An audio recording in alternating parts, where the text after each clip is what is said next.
Hay violencias que se viven en las relaciones de pareja y que no son visibles porque las hemos normalizado tanto que hay veces que las justificamos como si se trataran de muestras de amor. La forma en cómo nos relacionamos en pareja y las creencias que tenemos respecto a lo que implica estar en una relación muchas veces se basan en la idea del amor romántico que sustenta mitos que perpetúan el maltrato y que no siempre se pueden identificar. Es por eso que muchas relaciones se prolongan. Hoy, en Diálogos en Confianza, profundicemos en la manera en cómo nos vinculamos amorosa y sexualmente en las relaciones afectivas que se convierten en un problema que se vive en cualquier edad sin importar la diversidad y orientación sexual de las parejas. Buenos días, amigas, amigos, amigues de Diálogos en Confianza. Gracias por acompañarnos este viernes de pareja. Hoy con un tema que me parece sumamente necesario para todas, para todos, para todos nosotros, porque hablar de amor muchas veces nos vamos a dar cuenta que es hablar de violencia. Hemos crecido, hemos aprendido muchos patrones en los que hay ciertas acciones que hemos normalizado y que pensamos que son muestras de cariño y que incluso cuando no se presentan, pensamos que la otra persona no nos quiere. Un ejemplo tan sencillo son los celos. ¿Cuántas personas a veces piensan que si su pareja no les cela es porque o no están tan interesadas o porque no les quieren tanto? Y acciones como estas se replican día con día en muchas de las relaciones que establecemos y es por eso que es importante ponerlas sobre la mesa, abrir los ojos y darnos cuenta de que podemos vincularnos y establecer relaciones desde otros lugares, desde lugares donde no haya violencia. Así que quédense con nosotros, qué gusto tenerlos en este programa. Le doy la bienvenida a nuestras compañeras intérpretes en lengua de señas mexicana. En este momento se encuentra Lía Vadillo y estará alternando a lo largo de la transmisión con Jimena Raya y Magdalena Alejo. Y como siempre es un placer construir esta conversación con mi compañero Eduardo Valenzuela, que va a estar muy pendiente de todo lo que ustedes nos digan. Lalo, ¿cómo estás? Buenos días. Hola Nat, ¿cómo estás? Muchísimas gracias, gracias por siempre esa bienvenida y bienvenidos, bienvenidas a todas, todos, todos. Este programa impresionante va a estar un poco fuerte. Yo siento que es uno de los temas que tenemos que abordar y seguir abordando porque creo que es muy importante estar alertas e identificar cuando nos sentimos vulnerables y mucho más en un tema de pareja. Voy a estar aquí en las redes sociales leyendo sus comentarios, poniendo en la mesa sus voces y también voy a estar en las redes, en Facebook, en Twitter, en YouTube, en Instagram. También síganos en Spotify y manténganse conectados porque aquí vamos a tener una plática increíble con panelistas, con Nat y con ustedes. Muchas gracias, Lalo. Les presento a los especialistas que conformarán la conversación de hoy. En primer lugar, le damos la bienvenida a Daniel Estrada Zúñiga. Él es sociólogo especialista en género y masculinidades y maestro en derechos humanos. Daniel, ¿cómo estás? Bienvenido. Hola Natalia, buenos días, muchas gracias por la invitación. Gracias a ti por venir y con el mismo gusto le damos la bienvenida a Lisbeth Ortiz Acevedo. Ella es periodista feminista con posgrado en estudios de las mujeres. Investiga casos de violencia de género y feminicidio. Trabaja con un modelo de comunicación, La Muy Libre de Violencias, y es jefa de información de CIMAC Noticias, agencia de noticias feminista. Lisbeth, qué gusto tenerte, bienvenida. Gracias, Nat, por la invitación. Siempre venir y platicar de estos temas es muy enriquecedor. Muchas gracias. Es muy enriquecedor y va a aportar muchísimo. Claro que sí. Y finalmente saludamos con mucho gusto a Gabriela Guzmán Hurtado. Ella es maestra en psicología social y psicoterapeuta. Gaby, ¿cómo estás? Gracias por venir. Gracias, un gusto estar aquí.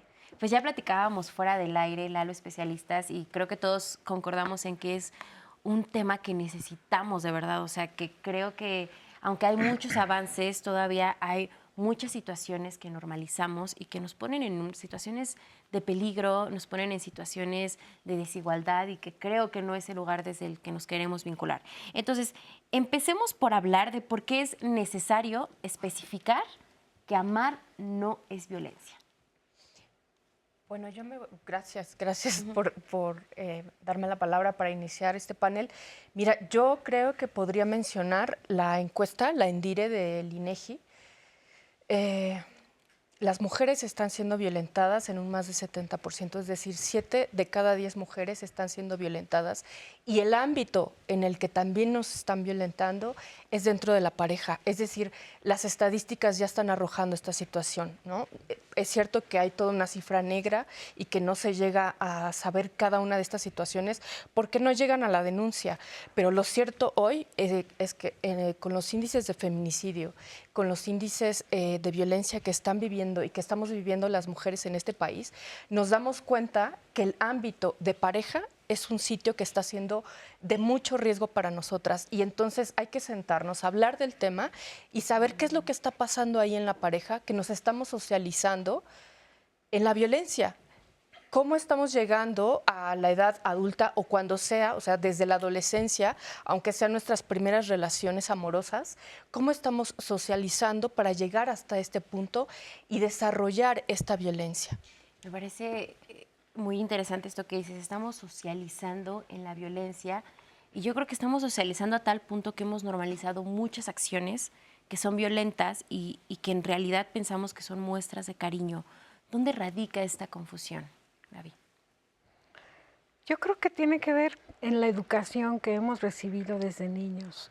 Todos esos discursos que nos han generado situaciones obviamente de confusión. Muchas veces tiene que ver con la familia de origen, en donde estos discursos se van normalizando, ¿no? Yo creo que también un poco, como mencionaban hace un momento, de ahí la importancia de seguir hablando una y otra vez de estos temas, porque no es algo que pare o no es algo que se ha acabado. Al contrario, es algo de lo que tenemos que ocuparnos, obviamente, nosotros como profesionistas, y empezar a desnaturalizar y desmitificar este tipo de discursos que realmente han dañado y que, bueno, seguramente más adelante ya lo vamos a comentar, ha traído una serie de consecuencias y secuelas en las personas que lo viven. En las personas y yo creo que también en nuestra sociedad, ¿no? O sea, lo decían, son muchas dinámicas que lamentablemente muchas veces somos testigos desde el seno familiar, desde nuestros papás nos damos cuenta de estas dinámicas de violencia, de cómo es que se vive en la hostilidad incluso, y hablamos de normalizar y de naturalizar ciertas acciones. Empecemos por poner algunos ejemplos. ¿Cuáles son esas acciones que hemos normalizado como muestras de cariño, pero en realidad son violencia? Bueno, partiendo de lo que comentaba Gabriela, de los discursos que se naturalizan, bueno, yo retomo al sociólogo Francis Michel Foucault, uno de los grandes teóricos sobre el poder. Para él hay dos tipos de poder, el bueno y el malo, y la violencia, cuando hace uso de la narrativa del amor romántico, pues para que el poder fluya, hay una construcción de discursos. ¿Dónde están esos discursos? Pues en las familias, en los medios de comunicación, en las novelas, en las canciones, en la literatura, en los mitos. Y en ese sentido hay un cúmulo de representaciones que justifican la violencia en el amor romántico. ¿Cuáles son? Humillarte, desvalorizarte, no tomarte en cuenta, descalificarte, y hay un sinnúmero de frases. Si relacionamos la violencia de género desde un enfoque antipatriarcal, los hombres, sobre todo heterosexuales, recurren a una serie de símbolos y de discursos para mantener el control hacia sus parejas, ¿no? Uh-huh. Y son acciones que yo creo que si todos ahorita hiciéramos el ejercicio y lo platicábamos incluso fuera del aire de pensar en las relaciones que hemos tenido, creo que difícilmente alguien podrá decir, no, yo nunca he estado en una relación que no tenga ningún rasgo de violencia. Y tú lo decías, Lalo, al iniciar el programa, creo que va a ser un programa fuerte porque creo que todos hemos crecido en el amor romántico. Creo que todos hemos crecido con muchas creencias, con muchos dictados, y que en este programa empecemos a poner sobre la mesa todas aquellas acciones que probablemente nosotros también hemos hecho con alguna pareja, pues iba a ser como un golpe de realidad que tal vez para muchos va a ser como de, ay, no puede ser, no puedo creer que me esté relacionando desde aquí, ¿no? Sí, y sabes que, Nat, la verdad es que justo con lo que decía Daniel y lo que dice Gaby, escuchamos todo el tiempo violencia, violencia, existe violencia, hay violencia, cuidado con la violencia, identifica la violencia. Es una palabra que lamentablemente se ha vuelto como muy popular y no solamente violencia, por ejemplo, me voy a las redes sociales, me voy un poco más a los discursos un poco más jóvenes, las red flags, ¿no? O sea, existen estas red flags. Él trae algo que no me late, que no sé qué, pero reiterando un poco lo que tú decías, creo que es importantísimo en estos temas no solamente hablar de violencia que existe y cuáles podrían ser las afectaciones que pueda tener una persona que vive una violencia, en este caso de pareja, sino también cuáles son las herramientas que nosotros tenemos que desarrollar para identificar esa violencia, ¿no? Creo que en el momento en el que hablamos de violencia pluralmente ya estamos hablando de un punto segundo en el que ya la vives, ¿qué hacer? Pero no nos vamos generalmente a lo preventivo. ¿Qué armas, qué herramientas tengo que tener para poder identificar que estoy en una relación violenta y a partir de ahí evitar mucha más violencia, ¿no? Yo lo que he visto con, sobre todo, el trabajo de masculinidades, es que muchos reconocen que sus parejas se aprovechan de que, por ejemplo, esta frase de, pero él no me hace daño, te reconoce de que la verdad no la tiene cerca. En ese sentido, justificas toda una serie de mitos alrededor que te ciegan, ¿no? Y en ese sentido, las redes cercanas a las víctimas son fundamentales para mencionarles lugares de ayuda, de apoyo, de reconocimiento de la violencia, que desmitifiquen esos mitos y que le permitan identificar los factores de riesgo a su seguridad, a su salud mental e inclusive en su desenvolvimiento en relaciones en toda esfera social. Sí, yo creo que nos vamos, o sea, a lo largo del programa, por supuesto, vamos a hablar de estas herramientas, porque yo creo que una de las cosas más complicadas para muchos y para muchas es decir, esto es violencia, y es que tú lo dices, Lalo, creo que actualmente hay un boom mucho de decir, a ver, esto es una red flag, esto no está bien, o sea, creo que de repente en medios ya tenemos, o en redes sociales incluso, y es algo que forma parte de de la forma en la que hablamos cotidianamente, ¿no? O sea, incluso ya creo que esta generación, como de la que somos Lalo y yo, tenemos de repente más claridad. Pero a la vez creo que una de las críticas principales es que ahora todo es una red flag. Ahora todo es violencia. O sea, como en una suerte de pensar que estamos exagerando. ¿Qué opinas sobre esto? O sea, ¿realmente estamos exagerando o por fin estamos realmente cuestionando todo lo que hemos aprendido sobre cómo relacionarnos? Bueno, esa es otra concepción que nos han tenido las mujeres como histéricas y como exageradas, ¿no? Entonces, además nos tienen como en una visión de aguanta, todo el tiempo aguanta, sostiene, ¿no? Tienes que sostener a la familia, tienes que sostener al marido, ¿no? En todos los sentidos, cuidando a la familia, haciéndote cargo de la despensa, en fin, que ese es también, ¿no? La forma en cómo nos socializan para entrar a una relación. Me parece que los números no nos engañan, pero independientemente de lo que hablé, o sea, de lo que nos dice la ENDIRE, ¿no? Que son las relaciones, ¿no? La dinámica de las relaciones en los hogares, nos habla de que 7 de cada 10 mujeres están siendo o que hemos vivido algún tipo de violencia. Ya es un número alto. De eso nos habla que hay violencia sexual, es decir, más del 50% de estas mujeres han vivido alguna experiencia de violencia sexual dentro del ámbito de pareja. Entonces, algo está muy mal, desde luego. Entonces, no podemos exagerar tampoco si hablamos en cifras oficiales con 11 mujeres asesinadas a lo largo del país, del norte a sur, y es corta la cifra en realidad cuando vemos la situación en la realidad. No podemos ser exageradas ante ese panorama, pero es importante decir que bajar un poquito el tema en el sentido de cómo es que nos encontramos de repente en una relación violenta. No nos damos cuenta y hay que saber que al principio hay un bombardeo amoroso. Eso es una realidad que te anestesia, finalmente te anestesia para poder bajar todas las expectativas o todos los miedos los bajas en ese momento con ese bombardeo Todas las amoroso, defensas, ¿no? te abres por completo ante esa persona y entonces quedas muy vulnerable. Ya ni siquiera te dejas un espacio para tener un poquito y con ese poquito irte y empezar de nueva cuenta. Es decir, lo entregamos todo en ese bombardeo amoroso y entonces quedas profundamente vulnerable ante una persona, ¿no? Y en esa relación. Y a partir de ese momento comienzan las detonaciones. Podría ser. Es decir, no todas las personas a partir de ese bombardeo amoroso quiere decir que te van a violentar, pero es muy probable que sí suceda. Cuando tú quedas vulnerable, expuesta y entregando absolutamente todo, estás en una condición que puede generarse una gran violencia. Y así es como comienza una relación violenta. Es decir, no nos damos cuenta porque ese bombardeo amoroso es un sedante.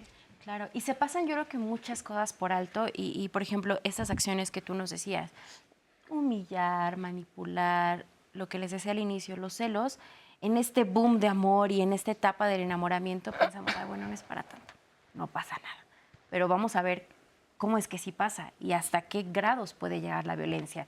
Y esto nos lleva inevitablemente a hablar de cómo es que crecimos y cuál es la idea que tenemos sobre el amor. Y el amor romántico forma parte probablemente de todas y de todos nosotros. Y vamos a ver una entrevista que le realizamos a Kimberly García Barrera. Ella es psicóloga y especialista en temas de género que nos va a dar un preámbulo de lo que es el amor romántico. La violencia en el noviazgo o en las relaciones amorosas es difícil de identificarla, justo porque también está involucrada que una persona pues es a la que queremos, hay un vínculo. Entonces siempre nos han hecho creer que la violencia tiene que ver con una persona no afín contigo o una persona extraña, pero no la persona que te quiere. Nos han hecho creer desde los cuentos de hadas, las novelas, las canciones. Tenemos una cultura donde se ha romantizado también la violencia en las relaciones. Entonces, si yo digo, me cela, pues porque me quiere, y si no me cela, es que no me quiere. Es que no se preocupa por mí, es que te pregunto esto porque te quiero, o te estoy controlando cómo te vistes porque te estoy cuidando de los demás. Entonces se ha visto que la violencia también está disfrazada de cuidados, de protección y de querer. Por eso es difícil identificarla, porque se confunde mucho con que me quiere y me protege. La violencia en el noviazgo se cree que solamente en personas jóvenes sucede, justo porque son estereotipos que nos manejan en los medios de comunicación, pero sobre todo también en las novelas o en estas historias como Romeo y Julieta, que son personas jóvenes que viven ese tipo de relaciones.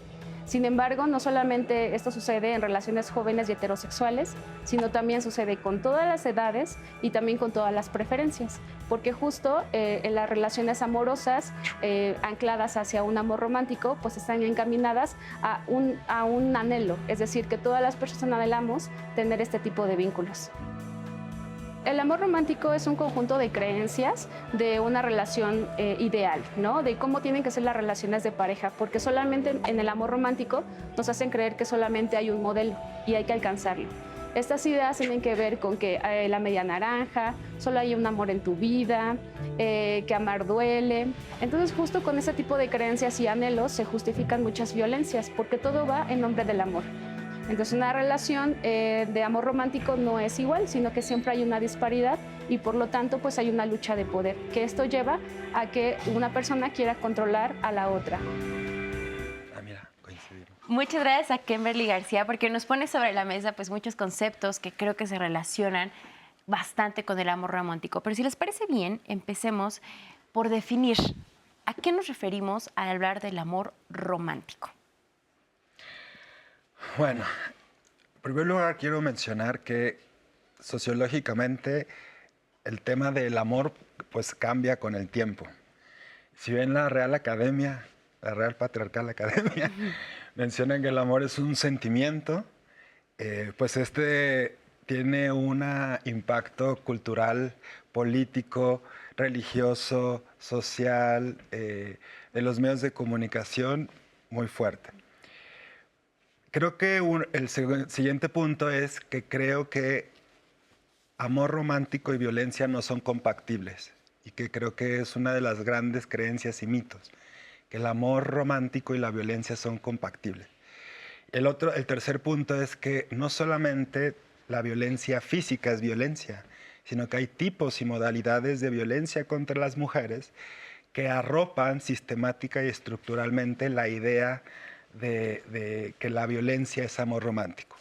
En ese sentido, el amor romántico lo resumiría con que es un sentimiento placentero, de bienestar, es un sentimiento chido, amable, que no quiere decir que haya conflictos o problemas a lo largo de una relación en particular, pero que estos conflictos se solucionan de una manera donde la violencia no es la herramienta para seguir manteniendo. Ahora, yo, amante de la epistemología, creo que el amor romántico ya lo sacaría solamente de cuerpo a cuerpo, de persona a persona, porque también las definiciones de amor, por ejemplo, el feminismo, yo creo que ha venido a dar una nueva mirada, sobre todo para reestructurar que como parte de la dominación masculina, el uso del amor romántico sea el instrumento para perpetuar las desigualdades. Pero por otro lado también pensemos la mirada ecologista del amor a la madre tierra, el amor a los animales, como el discurso vegano, el amor a la mamá, al papá, el amor a un gusto. Es decir, también yo creo que hay que quitar las miradas occidentales de que el amor solamente es romántico hacia una persona, porque también la sexualidad pues es una construcción social y dependiendo los tiempos es la manera en cómo las sociedades, las personas, los sujetos sociales construimos narrativas sobre el amor. Así que me iría con que el amor se siente bonito, el amor es placentero, el amor es entre dos o más personas, el amor es algo que lleva a un fin de bienestar, ¿no? Claro, pero también el amor es algo que responde a ciertas culturas, a ciertas construcciones. Y Kimberly nos decía en la cápsula que también se relaciona mucho con estas relaciones de poder. ¿Qué opinas sobre esto, Gaby? Por supuesto, estando en una situación amorosa, ¿no? Siempre de acuerdo a la cultura en la que estamos, va a haber un arriba y un abajo, una situación en donde hay ciertos roles que hacen caer justo en esta lucha de poder, ciertas situaciones en donde los roles de género implican ya ciertas actividades que puedo o no puedo hacer, ¿no? Entonces, eso de algún modo desafortunadamente va afectando sobre todo más a las mujeres, culturalmente hablando y obviamente a través del tiempo. Claro. Vamos a ver ahora qué es lo que nos está diciendo el público. Dale. Mira, pues el público está comentando mucho en redes sociales, en Facebook, en YouTube, y también tenemos una llamada muy interesante que les quiero compartir. Es de Juan Francisco Meso, él es del Estado de México y nos comparte la frase: la distancia no es un problema, el problema somos los humanos, que no sabemos amar sin tocar, sin ver o sin escuchar. Y es que el amor se siente con el corazón, no con el cuerpo. Él cita a Gabriel García Márquez y nos dice que nos ha faltado el ser agradecidos, que hay formas de demostrar el amor sin ser violentos. Y me gusta mucho unir este comentario de Juan Francisco con lo que tú estabas diciendo, Daniel, y con lo que tú decías, Gaby, porque hablamos de que existe una teoría del amor romántico, de que es un concepto estudiado, que no es algo que se nos ha ocurrido, no es solamente decir, ay, estoy buscando mi media naranja y ya. En palabras un poco más banales, un poco más crudas, el amor romántico es el buscar a tu media naranja, ¿no? Es este ideal que te enseñan a alcanzar y que es un ideal que muchas veces no es tan ideal. No lo sé, Liz. Entonces, me gustaría que nos dijeras cuál es tu percepción del amor romántico fuera de todo este estudio sociológico, cómo una persona a diario busca el amor romántico consciente o inconscientemente, los impactos que tiene el amor romántico en el presente de las relaciones y los tipos de violencia que hablábamos, que es importantísimo para identificar las violencias, ¿no? Hablamos de violencias y pensamos automáticamente, o en mi caso, golpes, empujones, insultos, palabras. ¿Qué pasa con la violencia económica? ¿Qué pasa con la violencia psicológica? ¿Qué pasa con otras maneras de violentar a las personas que no forzosamente son las que lamentablemente conocemos a diario, pero que son muy importantes de identificarles? Bueno, para mí, la lectura que he tenido a lo largo de mi vida, el amor romántico se ha percibido como una realización personal. Y entonces aquella persona que no esté en esta realización, pues queda relegada. Entonces hay una presión social para que estés en esa realización. Entonces también quiero decir que lo que decía Juan Francisco, para mí el amor no se siente, para mí el amor se ve, porque finalmente son actos. El amor sí se ve, es concreto. Hay que comenzar a deconstruir esta visión que el amor se tiene que sentir. No, es que son una serie de cuidados mutuos y de respeto. ¿No? Son acciones. El amor son acciones, no como tal sentimientos. Increíble, son tipos de percepciones, son maneras de ver las cosas. Pero bueno, dame un segundito, vamos a un corte, vamos a seguir hablando de por qué el amor no es violencia. No se despeguen, estamos en Diálogos en Confianza.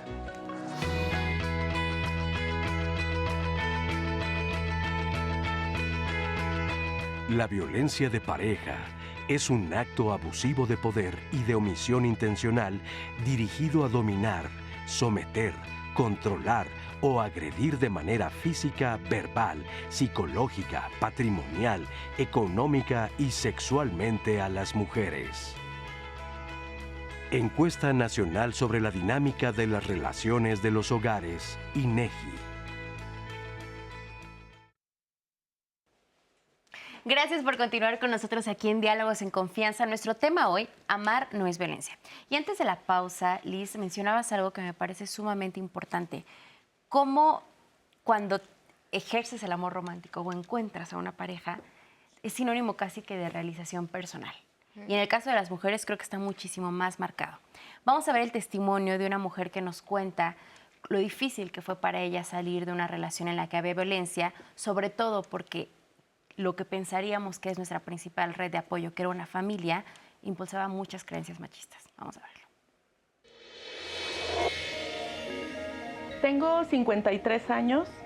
Estuve con el papá de mi hija, mi ex esposo, aproximadamente 14 años. Vivimos mucho tiempo separados y hace aproximadamente 3 años nos divorciamos. Bueno, cuando estuve con mi ex esposo, sufrí violencia psicológica, violencia física, violencia económica también. Fue gradual, tomaba mucho, era alcohólico. Desde que empezamos de novios, empecé a ver esos focos rojos que uno va pasando por alto. No nos queremos dar cuenta o yo pensaba que mi amor lo iba a cambiar, pero eso fue acrecentando. Cuando ya nos casamos y estaba mi hija, ya había nacido, eso empeoró porque él empezó a tener celos de mi hija. Bueno, yo le platicaba de estos problemas a pues, mis mejores amigas, las más cercanas, solamente me escuchaban, no me juzgaron. A mi familia jamás le platiqué nada. ¿Por qué? Porque yo soy de un pueblo de Guanajuato, donde pues allá son muy conservadores. Mi papá es macho mexicano al 100%, mi mamá es una persona sumisa, una mujer sumisa, donde piensa a mi madre que nosotras las mujeres tenemos que aguantarle a los hombres. Sí me sentía sola porque realmente no podía recurrir a nadie, principalmente de mi familia, entonces decidí ir a terapia psicológica. Pues realmente yo no me daba cuenta de la violencia que sufría. Me dolía, claro que sí, y lo que más me dolía era la infidelidad. Pasaron pues muchas situaciones que me di cuenta de que era violentada. Una de las principales es de que en una ocasión su alcoholismo tocó a mi hermana. Yo no sabía qué hacer, no sabía qué decir. Pues mis papás juzgaron a mi hermana, que ella lo había provocado, que ella era muy coqueta, que incluso mi mamá me dio un consejo que que me dijo, vete con tu esposo, no lo dejes, aunque ya no nos vuelvas a visitar, pero no pierdas tu matrimonio. Porque a mí mi papá me juzgó por haberlo dejado, porque lo creían muy bueno, porque yo todo me lo callaba. Incluso cuando les dije que ya me iba a separar, mi mamá me dijo que pues debía haberme aguantado, que me hiciera tonta. Y solamente una vez me disparó. Con la pistola me soltó un disparo, estaba muy tomado y como yo ya no lo dejé salir a la calle a seguir tomando, nada más escuché el disparo y en el techo se desprendió lo que ahí se impactó. He aprendido mucho, yo veo el programa de Diálogos en Confianza y mi hija me ha enseñado a reconocer que realmente sufrí violencia de todo tipo con su papá. Muchísimas gracias de verdad por compartirnos este testimonio, por podernos permitir compartir esta historia, una historia en la que podemos ver el ejemplo de lo que el amor romántico dicta, de lo que estas creencias a nivel social y familiar nos pueden llevar a vivir. Se dice que el amor es universal, pero Marcela Lagarde dice no es cierto, porque no nos enseñan a amar de la misma forma ni a hombres ni a mujeres. Y este caso es muy claro. Una mujer a la que desde su familia le dijeron, aguántate, hazte la tonta, pues así te tocó tu marido, no puedes hacer nada. Justo la familia es la reproductora de los discursos que generan este tipo de situaciones de violencia. Son como las transmisoras de esta situación. Y también algo a mí que me llama la atención de la intervención es esta parte del silencio, ¿no? Que incluso es tan importante y trasciende tanto que esta persona no habló o no hablaba de esas situaciones de violencia que ella estaba viviendo y seguramente que cuando lo comentó pues nadie lo creía, ¿no? Incluso se llega también a justificar, pues así son o estaba tomado, es cuestión del alcohol, o sea, una serie de situaciones que hacen que sea menos perceptible que está en una situación de violencia. Y obviamente también yo creo que de ahí la importancia de este tipo de programas y que sigamos hablando del tema, porque como ya comentaba, se trata de empezar a visibilizar todo ese tipo de situaciones que al estar en una relación de pareja se vuelven invisibles. Y que yo creo que sobre todo también lo importante que es recalcar, o sea, en este caso, como desde creencias del amor romántico, a la mujer, por ejemplo, se le enseña que el amor todo lo puede, o que en nombre del amor debes aguantar todo, incluso una infidelidad. Y, por ejemplo, aterrizando un poco en esta parte de la infidelidad, que ella dice, a mí es lo que más me dolía, porque también creo que hay un tratamiento muy diferente si eres hombre o si eres mujer. Al hombre se le permite un poco más de infidelidad, incluso por pensar desde el amor romántico que al ser machos, que al ser hombres, su naturaleza es, por ejemplo, pues no se entregan al cien a sus sentimientos, y a una mujer es impensable, ¿no?, que sea infiel, y son muy castigadas cuando lo logran, y por eso se perdona más una infidelidad de un hombre a nivel social el que de una mujer, ¿no? Sí, como parte de la dominación masculina, teóricos en masculinidades mencionan que los pilares de la masculinidad hegemónica, pues uno de ellos es la virilidad, la competitividad, el poder, muchos otros aspectos más, pero es esta demostración de tener muchas mujeres. Contrario a las mujeres, que se les juzga, se les etiqueta, si hablan sobre sus derechos sexuales. Pero yo creo que uno de los tantos logros del patriarcado es hacer creer a quienes se encuentran en relaciones abusivas, es que ni siquiera lo identifiquen como tal. Porque el testimonio que acabamos de ver y de escuchar nos muestra de la estructura de género y de dominación masculina hacia lo femenino, donde las familias, los mitos, prejuicios, estos discursos tienen tanto poder que su subjetividad está permeada a partir de toda esa socialización de discursos. Y entonces quitarte la venda de los ojos es muy complicado. Y el otro punto es que como parte de la dominación masculina, en el amor romántico versus violencia es este sentido de pertenencia. Tú me perteneces. Yo sí puedo tener muchas mujeres, parejas sexuales, pero tú no. Tú perteneces para mí y tú solamente estás para complacerme a mí. Tú estás codificada para mi pertenencia, no para que seas libre y yo voy a respetar tus decisiones. Y también yo creo que, volviendo un poco también a esto que decíamos antes de la pausa del poder y de cómo relacionamos el estar en una relación amorosa con la realización personal, pues en el caso de las mujeres está bien marcado y lo vemos en generaciones anteriores, ¿no? O sea, más vale estar casada antes de divorciarte, no importa que tu pareja sea alcohólica, abusiva, violenta, porque es como si el estar casado o el estar en una relación es lo único que te da valor como ser humano.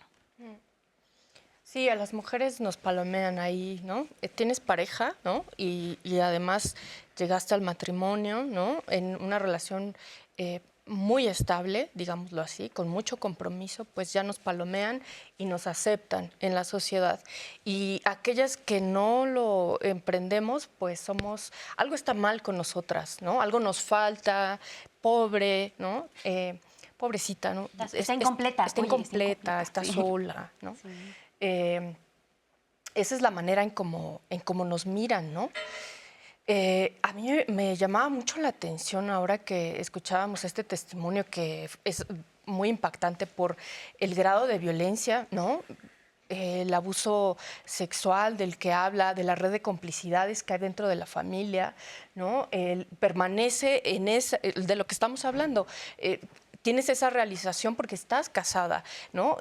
Sosténla otra vez, ¿no? Aférrate. Aférrate ¿no? a ella, ¿no? Con todas tus fuerzas, haz todo lo que tengas que generar para que eso se pueda sostener.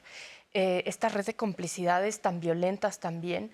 Y porque además la familia, hoy también en este país hay que deconstruirla, porque la familia es un sitio que se ha vuelto profundamente violento para las mujeres. Esa es una realidad para las mujeres, las niñas, los niños y los adolescentes. Entonces es un sitio muy violento, es tan violento que estamos viendo las cifras actuales que se desarrollan en ese punto. Y lo que me llamaba mucho la atención que decía esta sobreviviente, porque finalmente para mí lo es, o yo la miro así, ella desde luego que se puede describir como ella así lo decida, yo la veo como una sobreviviente, nos dice, mi padre era un macho mexicano. Y hay que deconstruir ese punto, hay que dejar de enamorarnos de machos mexicanos, porque son muy violentos. Hay que dejar de nutrir esas expectativas, es decir, lo que nos nutre nuestros ojos, nuestras visiones, nuestros sentidos, las películas que vemos, las músicas que escuchamos, las letras, ¿no? Hay que empezar a ponerle punto ahí para decir qué es lo que me nutre, esa violencia que vamos nutriendo y que vamos empoderando a ese macho, ¿no? Hay que empezar a ver otro punto, por ejemplo, películas como Agua para Chocolate, ¿no? El protagonista que está enamorado supuestamente de Tita, también la otra protagonista, pues finalmente es un hombre muy violento. Y ya dejar de romantizar ese tipo de hombres en nuestras relaciones. En Sexo, Pudor y Lágrimas, el personaje que hace...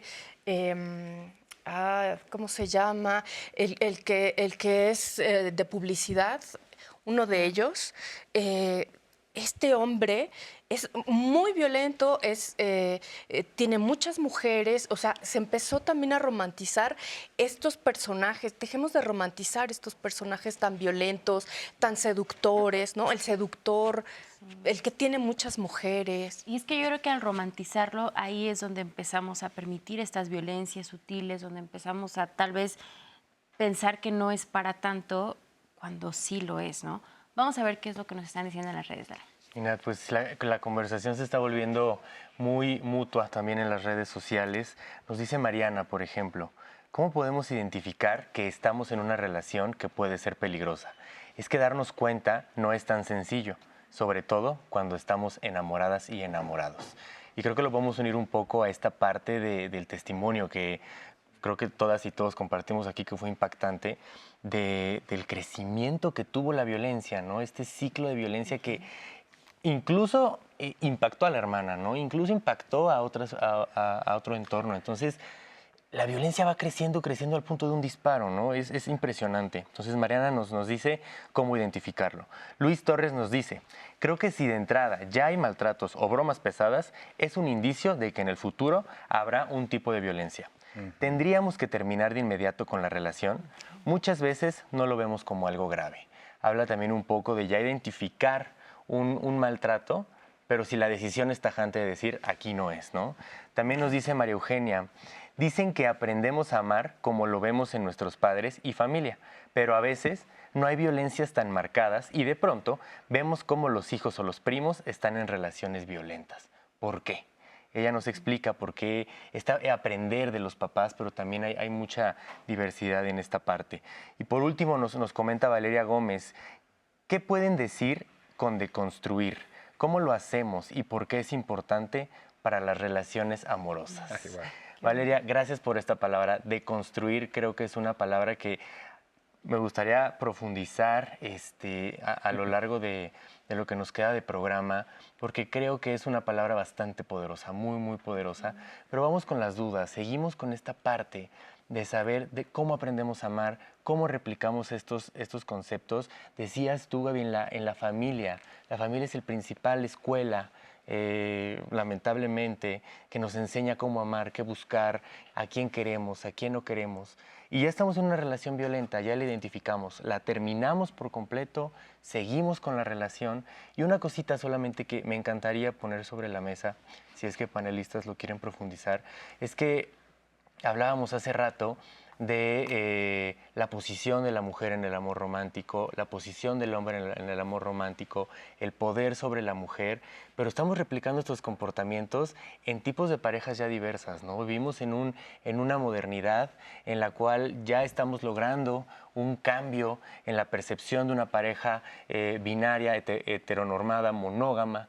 Ya tenemos otras maneras de relacionarnos, pero lamentablemente seguimos viendo estos patrones de conducta aun cuando tenemos relaciones diferentes. ¿Qué opinas, Gaby?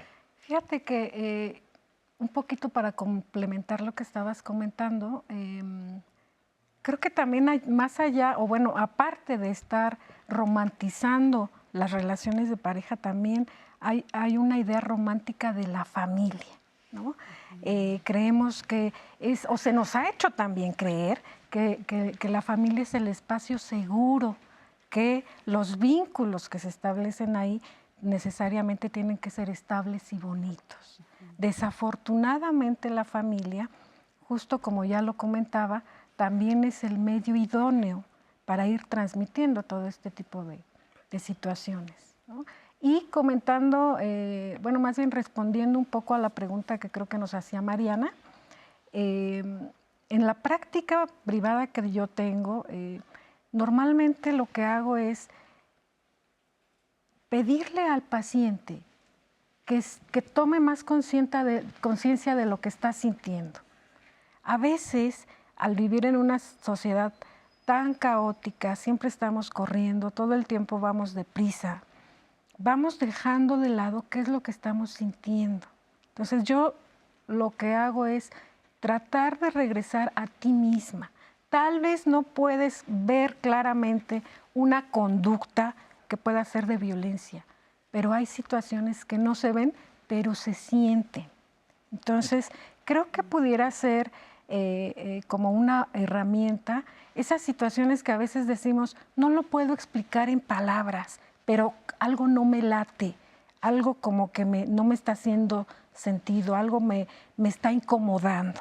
Entonces yo creo que el empezar a poner más atención a lo que estoy sintiendo, obviamente corporalmente también, puede ser una gran herramienta para ir cuestionando este tipo de situaciones de violencia.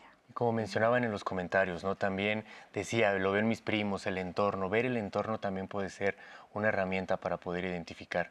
Pero antes de seguir con el tema, no sé si les parece, vamos a ver un testimonio anónimo de un joven que nos habla de violencia, de manipulación y de su experiencia en una relación. Vamos con eso. Bueno, tengo 29 años, actualmente estoy en una relación, todo lo demás pues sí fue en una relación tóxica de hace tiempo, duró 3 años, esto fue en un proceso cuando yo todavía estaba dentro del closet y estábamos en esa parte de averiguar, salir y conocer y demás. Bueno, me di cuenta cómo era la relación o por qué, pero fue por personas ajenas a mí. En este caso fueron amistades las que me decían, estas actitudes no van, este comportamiento, el que tú te sientas así, este tipo de palabras, acciones, no son las idóneas. Prácticamente fueron amigos, porque en ese tiempo no contaba como que con el apoyo familiar que se debería de. Algo muy puntual que yo no me di cuenta y que a lo mejor yo llegué a romantizar mucho en su tiempo por ser la primera relación, era una frase muy marcada que se me quedaba de... Al principio era muy bonito que te dijera, no puse atención en mi trabajo, no puse atención en esto, aquello, por pensar en ti. Y las primeras veces pues es muy bonito, te ilusiona y te sientes la persona más especial del mundo. Ya después de ahí se derivaban otro tipo de frases, muy el de, es que yo me preocupo por ti y al preocuparme yo no estoy bien y como no estoy bien yo no hago las cosas bien. Entonces por lo tanto es tu error. Y ya después de ahí vinieron ciertas manipulaciones como el hecho de que pues nada más tienes que estar conmigo, no puedes ver a tus amigos, creo que te malaconsejan, está bien que hables, pero no pongas atención a ello, ¿no? Entonces era como ya empezarme a alejar del único círculo social que en ese momento tenía y con el cual me sentía, pues era como mi refugio. Creo que en su momento lo vi muy complicado por el hecho de ser la primera relación. Era la primera relación que yo tenía, aceptándome como yo era, ¿no? También con la aceptación del círculo social que eran mis amigos. Como que lo más doloroso es para mí en ese sentido es ver que las demás personas me decían que estaba mal y no escuchar a tiempo, no estar consciente, hasta llegar al punto de recibir insultos y fue como un basta. Yo creo que de esa relación lo que aprendí cuando después de que terminó todo fue como a no quedarme callado. No me gusta esto, no quiero esto. Aprender a dar ese paso por ti primero y después por los demás.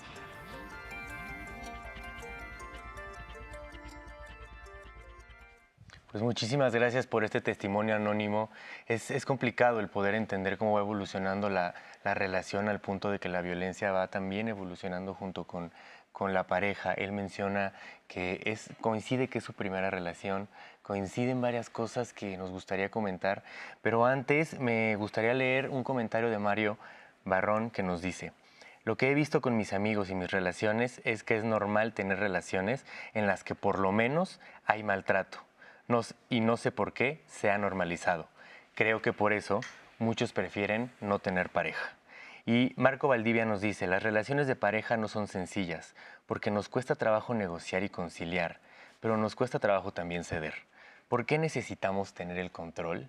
Creo que el comentario anterior del usuario y aparte la pregunta que nos hacían de cortamos de tajo la relación, prefiero no tener ya relaciones. ¿Qué impacto ha tenido la violencia a tal punto que ya tomamos decisiones extremistas? No sé, ¿cuál es el punto medio en el cual puedo identificar violencia? No sé, o sea, ¿qué les parece? Cuéntenme qué dicen de los comentarios. Bueno, hay un instrumento muy famoso que se llama el violentómetro. Aquí lo han mencionado muchas veces. Pues precisamente lo crearon aquí en el Politécnico. Me parece muy valioso porque viene en diferentes etapas y empieza hablando de la violencia psicológica, ¿no? Desde la que pareciera que no es violencia, bromas hirientes, humillaciones, descalificaciones, no tomarte en cuenta.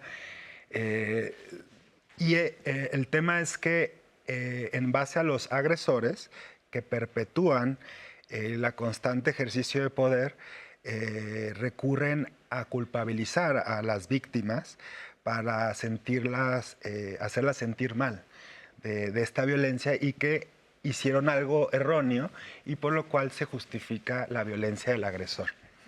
Y en ese sentido vuelvo a lo que comentabas anteriormente de la deconstrucción, porque bueno, es un término más usado precisamente como esta responsabilidad de la población masculina para modificar pues, inventos socioculturales de dominación, de poder, hacia las mujeres, hacia otros hombres y hacia nosotros mismos, que es la triada donde está más presente la masculinidad hegemónica. Y lo que compartí hace rato de no enamorarnos del macho mexicano, me encantó la frase, porque precisamente hay toda una serie de representaciones simbólicas por todos los discursos que están alrededor de la vida social que colocan la superioridad de la masculinidad sobre la feminidad.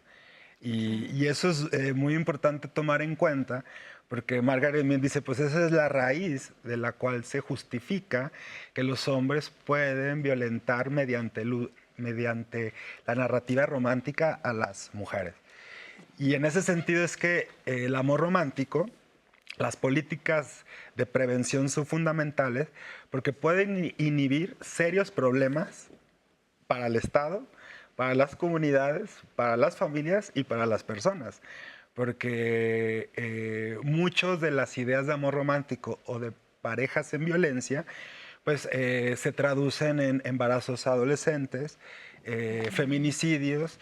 Vimos que la violencia sexual aumentó en la pandemia, ¿no? Y hay una serie de situaciones que pudiéramos cambiar si deconstruimos que la violencia es compatible con el amor romántico. Totalmente. Yo creo que una de las preocupaciones principales que nos leía Lalo de las redes es cómo las identifico, ¿no? Y yo creo que en este sentido será muy bueno irnos al principio de todo esto, que es qué tipos de violencias hay. ¿Podrías darnos un poco de claridad sobre eso? Yo estoy de acuerdo en lo que decíamos antes. Creo que hay que volver a nosotras mismas. Primero, algo nos dice que está mal, nos sentimos mal, nos sentimos... yo creo que no es necesario que alguien enfrente de nosotras nos diga que hay violencia o que la estamos viviendo. Creo que somos perfectamente capaces de saber que algo está mal. Y para las que tienen la posibilidad, pues desde luego una terapia psicológica para saber lo que estamos viviendo nos puede ayudar. Pero en caso de que no, es importante recurrir a herramientas que nos permitan tejer de otra manera. Como bien nos dice el violentómetro, nos puede hacer conocer desde la mínima hasta la máxima. Y sobre todo, disculpen, vamos a ir a una pausa, claro, pero no se vayan, porque regresando vamos a ahondar en esto y sobre todo cómo esto se convierte en un ciclo que se puede volver muy peligroso. No se vayan.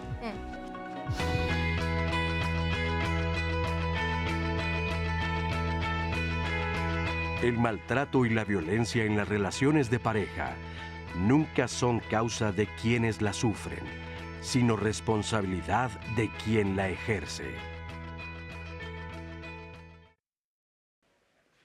Gracias por continuar con nosotros aquí en Diálogos de Confianza, Viernes de Pareja. Hoy nuestro tema, amar no es violencia.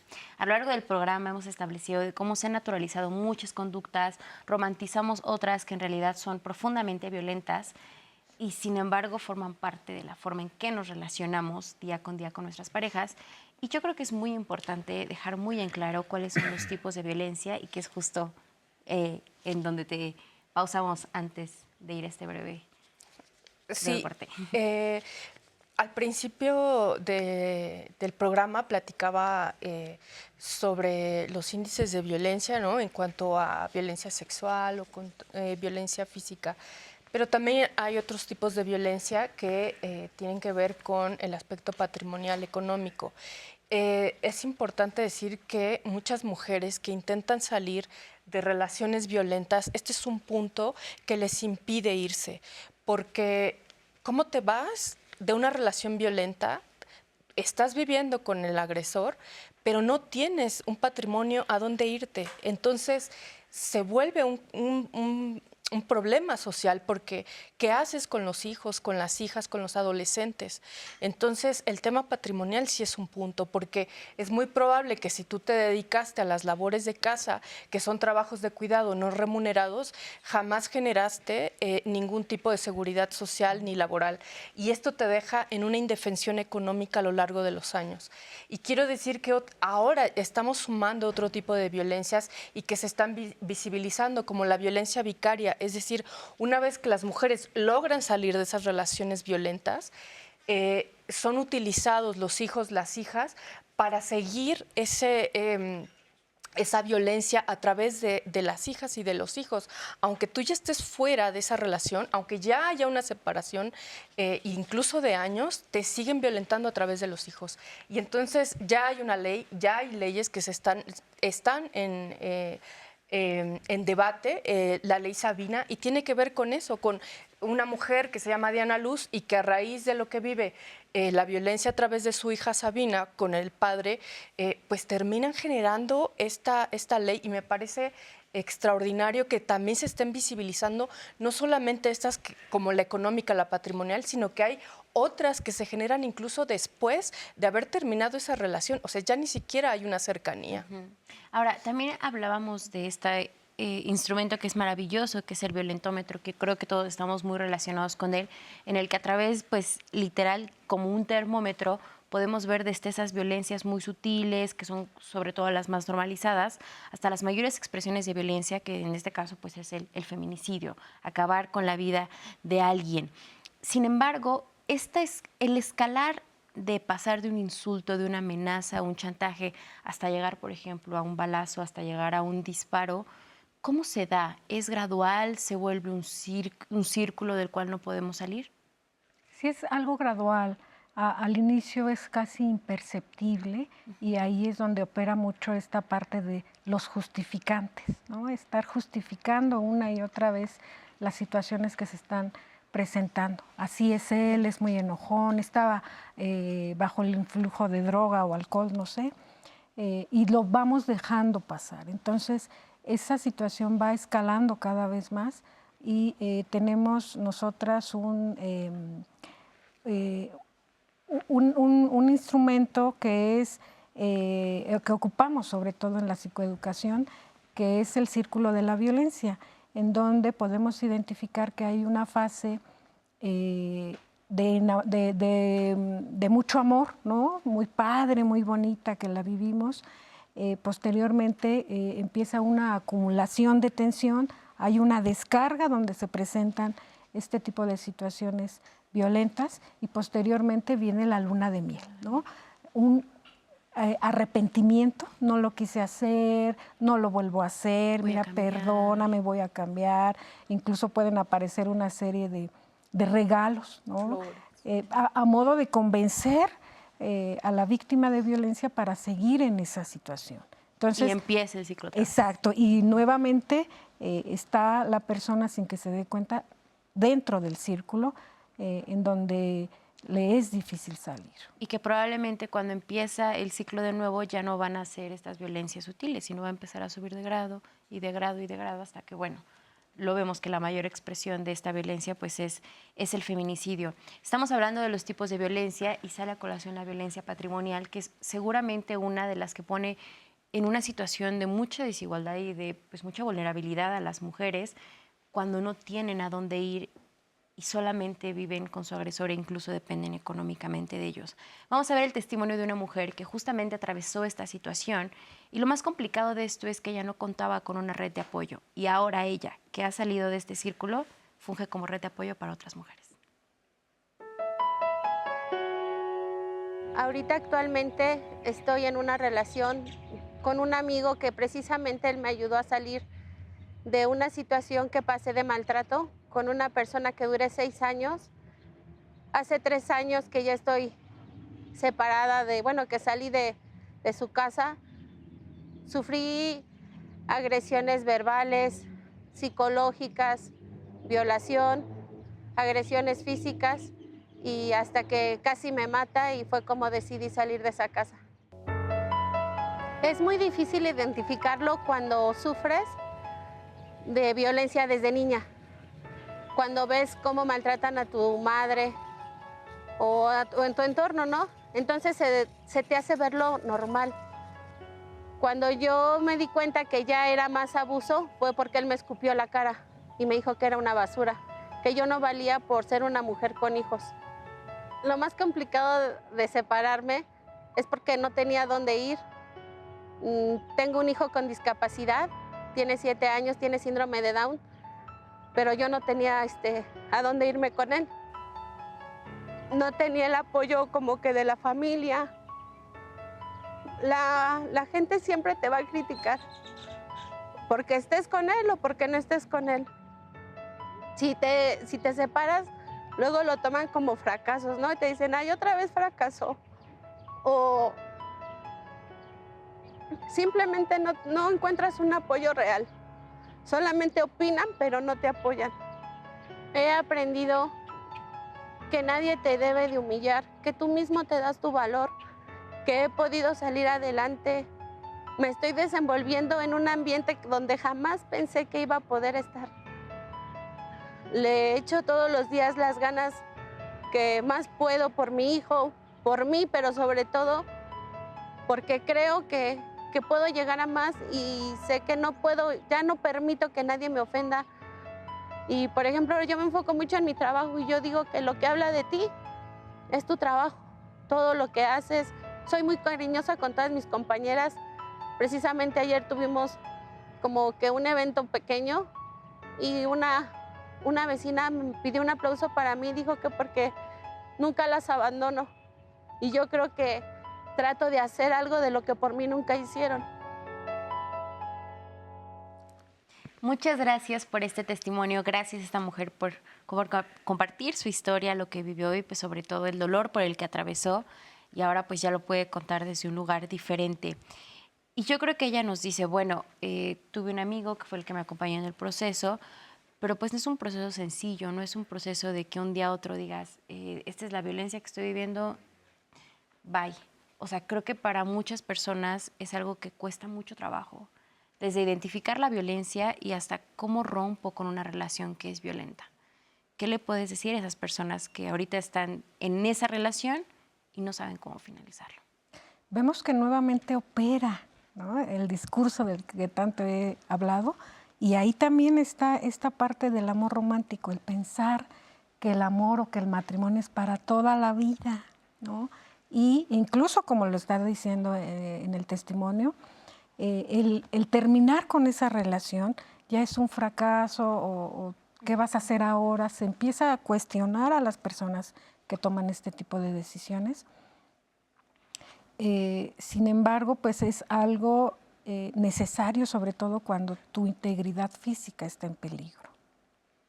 Ese yo creo que sería el momento en el que tienes que tomar alguna acción o buscar algún tipo de acompañamiento. Y ahora, Lalo nos leía la pregunta de la audiencia de una chica que nos decía, si estoy en una relación en la que empiezo a identificar los niveles más bajos de violencia en el violentómetro, por decir, me doy cuenta que mi pareja es celosa o de repente quiere controlar la manera en la que me visto o no me deja salir con mis amigos, ¿debe ser tan tajante? Nos decían, o sea, ¿debo decir aquí no, termino la relación o es posible quedarse juntos para luchar por esa relación? ¿Qué opinas al respecto? Bueno, el voy a cambiar es la última vez. Es una de las frases cacofónicas más usuales de los agresores, precisamente para seguir romantizando la naturalización de la relación, ¿no? Y en ese sentido hay una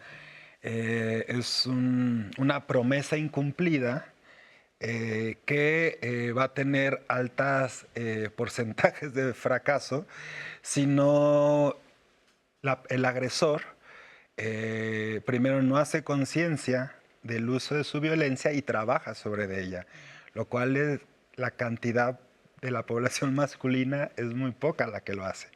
De hecho, son muy poquitos los programas del trabajo de intervención con hombres agresores de mujeres, porque la mayor parte se dan en ámbitos de relación de pareja. Y respecto a las redes y a las promesas incumplidas, es que una de las grandes estrategias de los agresores es coartar las redes de las víctimas.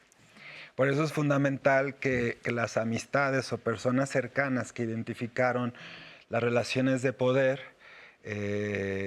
también la apoyen, porque muchas veces las personas, las que están en una pareja de violencia, no lo identifican. Eso está demostrado en diferentes investigaciones. La compañera acaba de mencionar desde la psicología cómo se justifica, por ejemplo, el síndrome de Estocolmo, ¿no? Donde se naturaliza y es, si no hay violencia, no me quiere. Y es que yo creo que tocas un tema que me parece muy complicado. O sea, si no hay violencia, no me quiere. ¿Y hasta qué punto se puede volver un patrón de relación? Vamos de una relación a otra buscando y vinculándonos desde estos lugares de violencia, desde estos lugares de maltrato. ¿Eso se puede volver una forma de vivir para las personas? Sí, sí puede ser. No necesariamente. No podría homogenizarlo. Yo...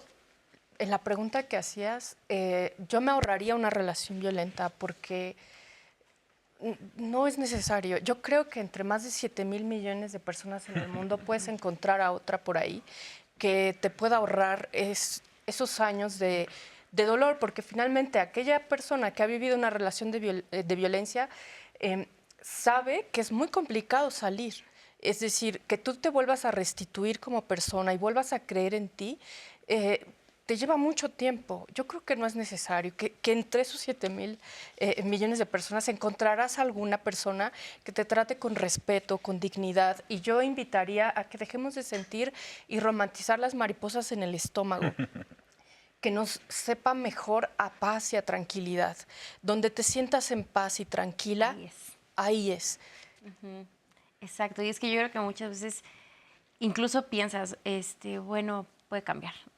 O lo puedo cambiar, o la puedo cambiar, que yo creo que es uno de los mitos. Pero no cambiamos ni nosotras. Si tú te quieres poner el despertador a las 5 de la mañana para irte a correr, no lo haces, sería ilógico seguir pretendiendo el cambio sobre otra persona. Una responsabilidad que ni te toca y que pues la gente cambia por voluntad propia, no porque alguien más te lo diga. Me ha tocado experiencias de, hay que tener un hijo o una hija para darnos otra oportunidad. No. Hazte una operación para que estés más flaca, sí voy a cambiar. Es que ya no me provoques, ¿no?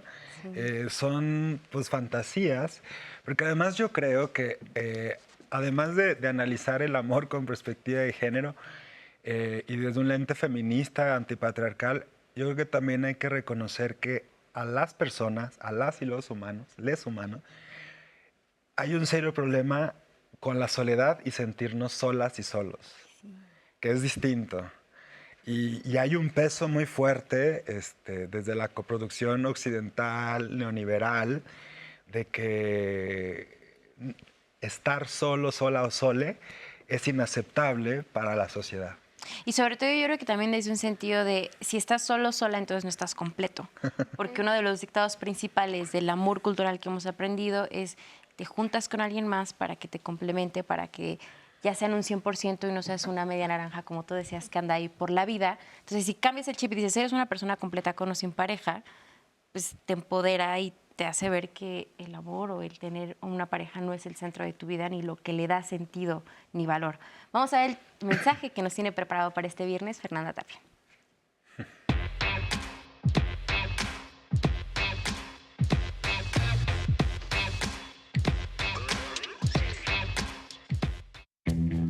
Todos y todas las conocemos. Son esas canciones que hablan de amor. Esa de es que amar y querer no es igual. Amar es sufrir, querer es gozar. O aquella de mátalas con una sobredosis de ternura. O esta otra de qué bellos son tus celos de hombre. Oiga, qué espanto. Todas estas canciones hablan de amor, pero de un amor enfermizo. ¡Qué horror! Un amor que no tiene nada de amor, es nomás llevarnos la contraria, golpearnos. A ver. Hasta el diccionario más primario afirma que el amor es algo así como un sentimiento de afecto e inclinación hacia una persona o cosa a la que se le desea todo lo bueno. Eso dice, ¿verdad? Todo lo grato, lo excitante. No el llanto, no los gritos, no los celos y mucho, pero mucho menos ningún tipo de violencia o de agresión.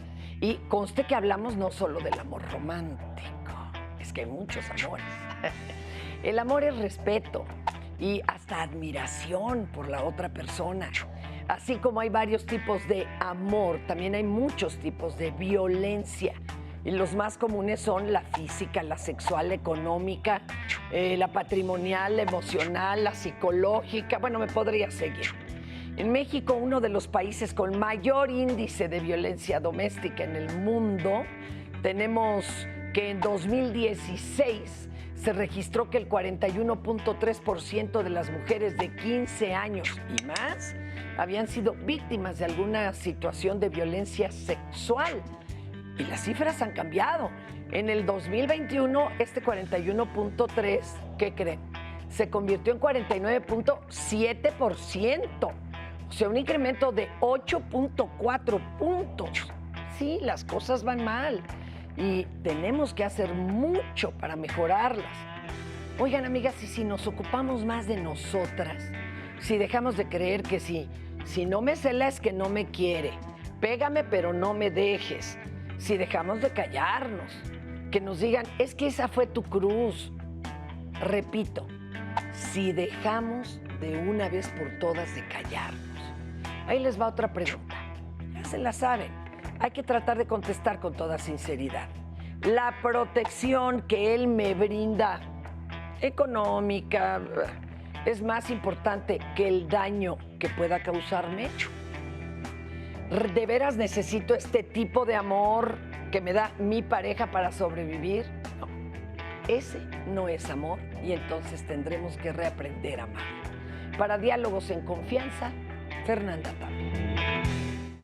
Muchas gracias, Fernanda Tapia, por esta cápsula donde nos habla de cuestionar qué es amor, qué no es amor y prácticas en las que tal vez la mayoría de las personas nos hemos visto involucradas e involucrados.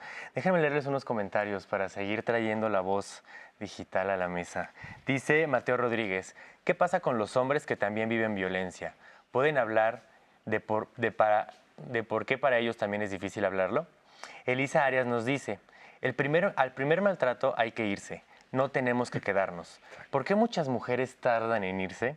Algunas no logran irse y las consecuencias son fatales. Gran comentario, Elisa, que creo que deberíamos de comentar en este momento. Víctor Hugo nos dice, hemos creído que amar es sentirnos dueños de la pareja y al mismo tiempo deseamos pertenecerle. ¿Por qué la posesión se ha tomado como una muestra de amor y entrega? Víctor, pues muchas gracias también por poner esto en la mesa. Me quedo con esas tres preguntas. Mateo nos habla acerca de las parejas, los hombres que viven violencia. Elisa nos dice que por qué las mujeres tardan en irse. Y Víctor nos dice que la posesión es un factor fundamental. Yo solo quiero poner un puntito así en la mesa, no me quiero quedar con las ganas de decirlo. Híjole, siempre trato de expresarlo desde mi punto de vista. Creo que las situaciones evidentemente son particulares, cada situación es diferente. Tendríamos que ponernos en vivir la situación para saber cómo actuar, pero algo súper importante es que creo que también tenemos que tener en mente que nuestra integridad no sea vulnerada, que no te sientas en peligro. Cuando escucho pues ya vete, ya salte de ahí, debes de irte, y justo como decía la cápsula, la misma familia te dice, la misma familia te critica, le va a parecer o no, siempre te va a criticar. Hay cuestiones en las que tu integridad se ve bastante vulnerada y te sientes en peligro de salir. Y creo que a partir de ahí es una muy buena decisión, pues el decir, ¿qué hago, no? Digo, yo pongo esto sobre la mesa porque decimos fácil, el acaba con la violencia, abre la puerta, vete y agarra tus maletas, pero también eso puede tener consecuencias muy, muy graves. Entonces, pues les pongo estas preguntas sobre la mesa. Creo que es importante hablar de esto y no sé qué opines tú, Liz. Sí, yo coincido. Los hombres también son víctimas de violencia. Ese es el problema. Es que la masculinidad tóxica es la que nos está agrediendo en este país. Es decir, también hay un número elevadísimo de hombres que están siendo asesinados en este país. Entonces, tendríamos que estar hablando cómo estamos construyendo socialmente, cómo miramos a la masculinidad. Y Y a partir de ese momento, saber cómo nos relacionamos con ello. Entonces sí, hay que mirarnos la masculinidad, desde luego. A mí no me toca, hay otro grupo social que debería de hacer ese trabajo y que le toca hacer eso. Se tiene que mirar, se tiene que ver cómo se construye a los hombres, ¿no? Porque finalmente se mutila a los hombres desde muy niños emocionalmente, no se les permiten muchas cosas. Y en fin, que eso sería todo, me parece que todo un tema de un programa, pero la masculinidad es muy, muy violenta en esta sociedad, ¿no? Y es que muchas veces pensamos que este sistema patriarcal, heteronormado, va en contra o solamente a señalar a los hombres sin darnos cuenta de que los hombres también son víctimas de este sistema. De un sistema que, como dice, les ha mutilado emocionalmente, les dicta que el ser hombre es sinónimo de ser violento, de ejercer el poder, y de una cajita que se vuelve muy chiquita y que los constriñe demasiado, y que entonces, al ponerlo sobre la mesa, yo creo que es una oportunidad de salirnos de ahí y de aprender otras formas de ejercer la masculinidad, de hablar de masculinidades. Sí, coincido con las compañeras, con los puntos en la necesidad de, bueno, yo lo veo más desde el ámbito de política pública, que es importante cuestionar, modificar y transformar el sistema social y cultural de masculinidad hegemónica, porque, bueno, ya lo mencionaste, 9 de cada 10 homicidios en México ocurren en hombres por parte de otros hombres. La lamentable estadística de los feminicidios por día. Y yo creo que también el tema del amor, las relaciones, es un tema fundamental de los hombres cuando trabajas con ellos. Sin embargo, esta anestesia sociocultural de no expresar sentimientos o emociones, pues es uno de los principales pilares de la masculinidad hegemónica. Y el amor, los sentimientos, se vinculó en esta historia patriarcal que era una cuestión solo de las mujeres, ¿no? Claro, y que hemos visto ahorita las consecuencias que tienen esas construcciones de género en la forma en que se establecen los vínculos amorosos. Vamos a ir a una pausa, pero no se vayan porque todavía nos queda mucho de qué hablar. Amar no es violencia, el tema de hoy.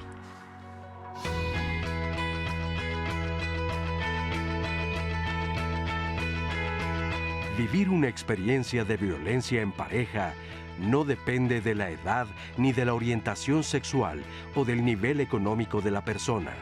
Puede pasar en cualquier momento y a cualquiera.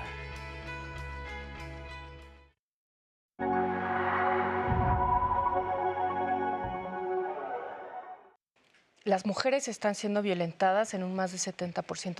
Que el ámbito de pareja es un sitio que está siendo de mucho riesgo para nosotras, y entonces hay que sentarnos a hablar del tema y saber qué es lo que está pasando ahí en la pareja, que nos estamos socializando en la violencia. Yo creo que tiene que ver en la educación que hemos recibido desde niños. Todos esos discursos que nos han generado situaciones obviamente de confusión. Para que el poder fluya, hay una construcción de discursos. ¿Dónde están esos discursos? Pues en las familias, en los medios de comunicación, en las novelas. Hay un cúmulo de representaciones que justifican la violencia en el amor romántico. ¿Cuáles son? Humillarte, desvalorizarte, no tomarte en cuenta, descalificarte. ¿Cómo es que nos encontramos de repente en una relación violenta? No nos damos cuenta, y hay que saber que al principio hay un bombardeo amoroso. Eso es una realidad que te anestesia, finalmente te anestesia, y entonces quedas profundamente vulnerable ante una persona, ¿no? Y en esa relación. Y a partir de ese momento comienzan las detonaciones. Sociológicamente, el tema del amor pues cambia con el tiempo. Amor romántico y violencia no son compatibles, y que creo que es una de las grandes creencias y mitos. No solamente la violencia física es violencia, sino que hay tipos y modalidades de violencia contra las mujeres que arropan sistemática y estructuralmente la idea de que la violencia es amor romántico. Hay ciertos roles que hacen caer justo en esta lucha de poder. Ciertas situaciones en donde los roles de género implican ya ciertas actividades que puedo o no puedo hacer. Como parte de la dominación masculina, en el amor romántico versus violencia es este sentido de pertenencia. Tú me perteneces. Que hay que dejar de enamorarnos de machos mexicanos porque son muy violentos. Hay que dejar de nutrir esas expectativas, es decir, lo que nos nutre nuestros ojos, nuestras visiones, nuestros sentidos, las películas que vemos, las músicas que escuchamos.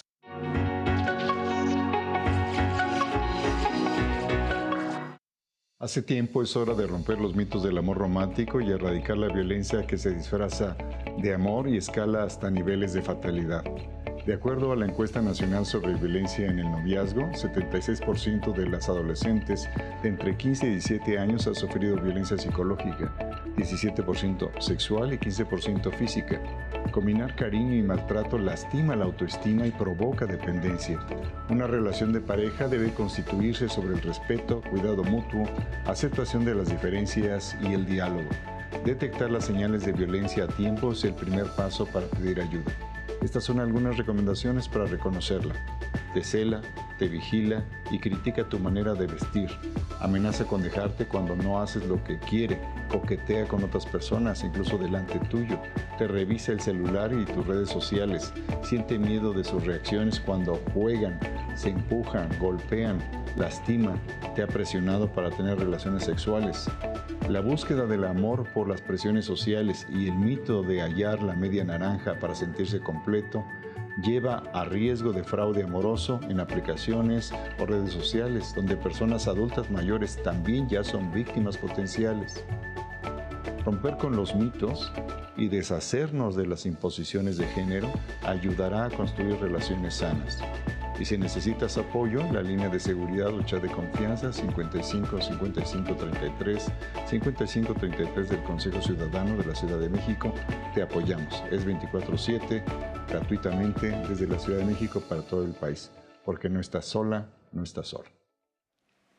Gracias al Consejo Ciudadano por esta información. Y ya estamos en el último bloque de este programa y es por lograr el bloque en el que brindamos pues, estas herramientas, estas reflexiones finales. Y Gaby, me gustaría que empezáramos para hablar y poner un papel muy protagónico e importante de contar con una red de apoyo. ¿Qué es una red de apoyo y qué hacemos cuando ya no contamos con una porque hemos sido aisladas? Porque parte de esta violencia es aislarnos de las personas cercanas a nosotros. Una red de apoyo puede ser desde una amiga, un amigo, el maestro, ¿no? Sobre todo estoy pensando en jovencitas de prepa, ¿no? Un vecino, una vecina, en donde el poder hablar de esa situación me dé otra mirada o me empiece a dar ideas diferentes que me hagan llevar a crear un plan. ¿Qué voy a hacer? También hay que crear, o más bien identificar como una diferencia. No es lo mismo abandonar una relación de noviazgo que una relación de matrimonio, ¿no? Nuevamente están estos discursos en donde, ¿cómo voy a dejar mi matrimonio? ¿Cómo lo voy a dejar a mis hijos sin padre? ¿Cómo van ellos a crecer? Entonces, hay todavía como una carga extra cuando la relación es, en este caso, de un matrimonio. Algo que yo he trabajado bastante es crear grupos de contención hacia mujeres que viven violencia, en donde el grupo justo se vuelve esa red de apoyo, ¿no?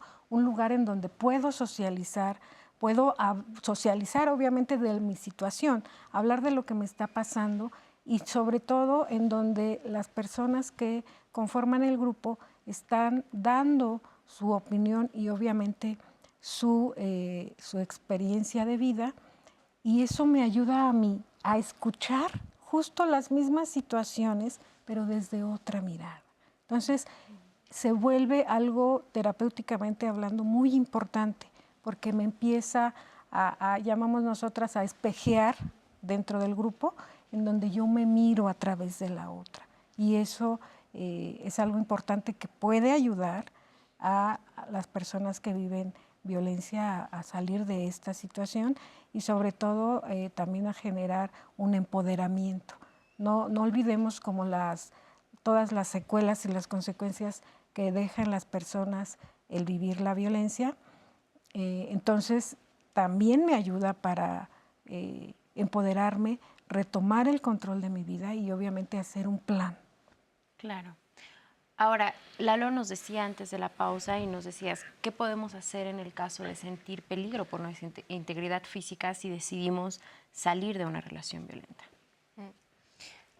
Bueno, institucionalmente, bueno, Gaby ya nos decía, esta red, yo diría, ¿qué sería de las mujeres sin el amor de las mujeres? Es decir, hemos sido un grupo importante de apoyo y somos las amigas, las primas, ¿no? Las que terminamos ayudando a esa mujer para que salga, porque ayudarla, apoyarla para que salga de una relación violenta que vive, digamos, con un violentador, pues requiere hacerse cargo de ella en el sentido de proporcionarle un espacio en el que habitar durante un tiempo, por ejemplo. Menos, amiga, date cuenta, y más, amiga, cómo te apoyo verdaderamente, ¿no? Entonces, esa puede ser una, pero también institucionalmente hemos avanzado. Podemos recurrir a la línea Mujeres de Locatel, podemos hablar al Consejo Ciudadano, que también tienen asesorías. También está la Red Nacional de Refugios. En caso de que exista un atentado, una amenaza directa y que ya no haya más, podemos recurrir a estas personas que hacen una gran labor a pesar del detrimento que han tenido económicamente por parte del financiamiento anual, pero se han sostenido y estas personas apoyan de manera importante, no solamente a las mujeres, sino también a las hijas, a los hijos con los que se sale una mujer. Entonces podemos recurrir también a la Red Nacional de Refugios. Esas serían algunas alertas. También las abogadas de las mujeres están localizadas por toda la ciudad, a quien podemos recurrir de forma gratuita. Todas estas son alternativas de forma gratuita que hemos podido desarrollar de esta construcción social en apoyo de mujeres. Muy bien, pues vamos con más preguntas del público. Dale. Claro que sí, Nat. Pues mira, estamos aquí muy activos en redes sociales y justo nos estaban preguntando esta parte que decía que ¿a dónde vamos, no? O sea, Berta nos dice, todos dicen que te vayas, pero ¿a dónde? Muchas mujeres dependen económicamente de sus parejas o no tienen a quién acudir. No solo viven violencia, también creo que están en medio de una gran soledad e incomprensión. Era justo lo que hablábamos también de las situaciones en las que la necesidad de no sentirse solo, la necesidad de tener una pareja, de sentirse completo. Y pues me parece un tema complicado también, pero me gustaría más enfocar en esta parte de cómo trabajamos para no replicar estos comportamientos. ¿Cómo hacemos una introspección? ¿Cómo hacemos el famoso examen de conciencia? ¿Cómo hasta cierto punto podemos estar replicando violencias sin que nos hayamos dado cuenta, pero lo importante es deconstruirnos, lo importante es desaprender todo lo aprendido y por no dejar el tema en el aire, no dar por hecho que esto solo pasa en parejas monógamas, binarias, heteronormadas, tradicionales, entre comillas. Pasa en todo tipo de pareja o relación sexoafectiva, que más bien puede pasar en todo tipo de relación sexoafectiva, por más que sociedades diversas nos están alcanzando. Esa diversidad también trae una colilla ahí que tenemos que trabajar. Bueno, en primer lugar, el Estado, o sea, está obligado a garantizar, respetar, proteger y promover los derechos humanos de mujeres, adolescentes, niñas y niños víctimas de violencia de género. En ese sentido hay una infraestructura, ya Lisbeth mencionó parte de ello. Yo me gustaría agregar también en el caso de las entidades federativas, los centros de justicia para mujeres, donde podrán tener orientación psicológica y jurídica para identificar los factores de riesgo que haya a partir de las problemáticas, ¿no? Si hay su seguridad peligra, pues evidentemente tiene que tener un ingreso inmediato a un refugio, a un albergue. Es importante que se le haya una orden de protección, es importante que haya todo un respeto a los derechos humanos que tiene, ¿no? Y es importante también cuando servidoras, servidores públicos no atiendan los casos de violencia, pues denunciar, porque es muy común que las mujeres se enfrenten a la denominada violencia institucional.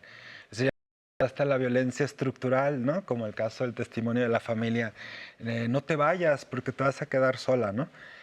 Pero al mismo tiempo, o sea, además de que les costó hablarlo, mencionarlo y por fin se deciden ir, muchas veces llegan a la institución y se encuentran al lado o el servidor público que le genera violencia institucional, ¿no? Que es negarle o generarle más miedo sobre la situación que ella quiere tratar de modificar. Pero también me parece importante tomar en cuenta, por ejemplo, en el caso de los hombres, que ya hay organizaciones como hombres diversos, Gendes, Hombres por la Equidad,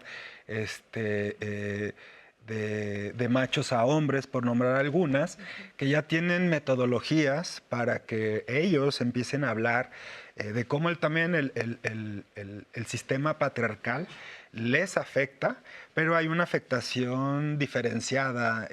Abismal. Y en ese sentido, cómo incorporarles a modificar los paradigmas. Y yo agregaría el tema de construir la resistencia, reconocer el problema y tener la voluntad de cambio como principales elementos para iniciar un procedimiento que pueden ser distintos. Algunos se burlan de la deconstrucción, pero es el término pues, más utilizado, ¿no? Y yo creo que esta parte que dice, o sea, yo creo que uno de los ingredientes principales hacia este cambio para vincularnos desde lugares diferentes es esta voluntad de cambio que debe caber en cada uno de nosotros, porque a lo largo de este programa hemos desmitificado, hemos puesto sobre la mesa estas creencias que existen, qué es lo que aprendimos, qué es lo que estamos replicando tal vez sin darnos cuenta, pero entonces yo creo que el público ahorita nos va a decir, entonces, ¿cuál es la propuesta? ¿Hacia dónde debemos encaminar estos cambios? ¿Cómo empezar a construir relaciones desde un lugar diferente, desde un lugar en el que ya no haya poder para dominar al otro, sino un poder para construir? Pues me parece que la nutrición que tenemos de todos los sentidos hay que abonarla lejos de la violencia. Y tiene que ver con eso. Por ejemplo, a mí me gusta mucho que me he hecho muy aficionada a la literatura infantil feminista, donde comienzan a hablar desde otras narrativas, ¿no? Desde príncipes que ya no quieren agredir, desde príncipes que ya no quieren besar cuerpos que no han dado su autorización, ¿no? De un dragón vegano, ¿no? En fin, que este tipo de narrativas me parecen muy importantes, no solamente para las infancias, sino para todas las personas en general. Dejar de consumir la violencia creo que me parece muy importante. Dejar de bailar lo violento, ¿no? Como bien nos decía Fernanda Tapia, ¿no? Qué bellos son tus celos de hombre. Ya me niego, no quiero bailar. Qué bellos son tus celos de hombre, ¿no? Empecemos a generar otro tipo de sociedad, porque generamos una cohesión de sentimientos que permiten todo eso. Entonces, a partir de esta nutrición que tengamos, también como público empecemos a exigirla, ese respeto, y que comencemos a cambiar estas narrativas. Me parece que podría ahondar en muchas cosas, pero ese es un punto para arrancar el día de hoy. Y me pongo a pensar también en princesas que ya no quieren ser rescatadas, que Claro. ya no tienen que ser rescatadas, princesas que ya no tengan papeles pasivos en su historia, en la que están esperando en una torre, en un castillo, encerradas, a que venga el príncipe a salvarles la vida, ¿no? Así es. Son narrativas que se pueden ir cambiando. Gaby, ¿tú qué opinas? Es como retomar tu vida y construirte una vida propia más allá de estar en función del otro, ¿no? Y yo también creo que es como irles enseñando a los niños, por ejemplo, como ya lo mencionabas, Liz, otra forma de vincularse, herramientas y habilidades para enfrentar conflictos, más allá de la violencia o de que sepan, o que siempre tal vez con cierto tipo, por ejemplo, también de juguetes, darles como la oportunidad de expresarse desde otro modo, ¿no? Los niños sí se pone diadema si quiere, El niño puede, no sé, bailar algo, jugar con las muñecas,